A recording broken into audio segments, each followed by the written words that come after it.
Welcome friends, secrets of gods में मैं सिद्धार्थ ब्रह्मपट आप सभी का एक बार फिर से स्वागत करता हूँ।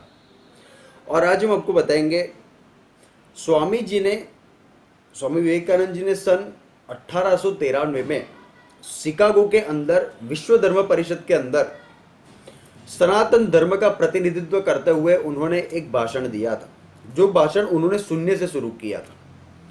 तो इसका कारण क्या था कि स्वामी जी ने शून्य से भाषण की शुरुआत की थी, ये बहुत ही कम लोग जानते हैं। विवेकानंद जी का जन्म सन 1836 में हुआ था, 12 जनवरी को।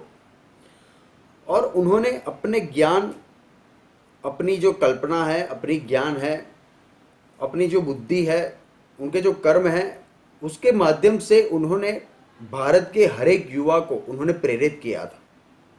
इसलिए हर एक बंदा स्वामी विवेकानंद जी को तो जानता ही है।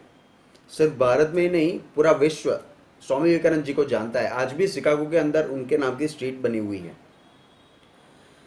तो जब स्वामी जी शिकागो गए थे सन 1893 में, विश्व धर्म परिषद के अंदर, वो हिंदू धर्म, हमारे सनातन धर्म का प्रतिनिधित्व करते हुए उन्होंने भाषण दिया था, जिसकी शुरुआत उन्होंने शून्य से की थी। जानकारियों के अनुसार जब स्वामी विवेकानंद भाषण देने के लिए शिकागो गए थे, तब कुछ लोगों ने उनके नाम के आगे शून्य लगा दिया था।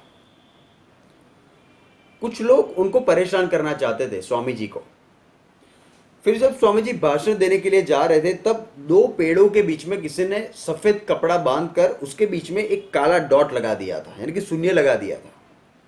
इसलिए स्वामी जी सब कुछ भाप गए थे, कुछ लोग उनका अपमान करना चाहते हैं। इसलिए स्वामी जी ने अपनी भाषण की शुरुआत शून्य से ही की थी। और कुछ इस तरीके से उन्होंने इसकी शुरुआत की, कुछ इस तरीके से उन्होंने भाषण दिया कि पूरी दुनिया, पूरा विश्व, पूरा भारत उनके भाषण से स्तब्ध रह गया।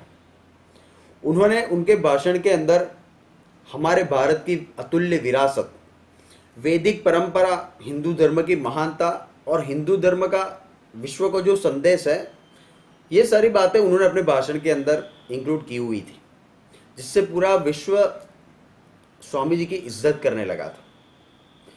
यही एक भाषण के बाद उनकी सोच भी बदल गई थी। जब उन्हें अमेरिका का दौरा किया, उसके बाद स्वामी जी समझ गए कि हमारा धर्म जो है और हमारे देश के लोगों की जो मानसिकता है, वो लोग जात पात से ऊंचे अभी तक नहीं उठे हैं।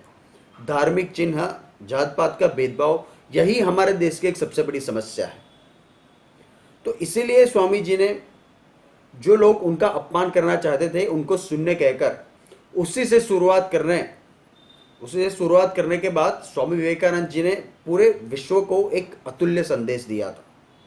तो धन्यवाद। आप हमारे चैनल पे सब्सक्राइब कर सकते हैं, आप अपने कमेंट्स भी दे सकते हैं। Thank you so much.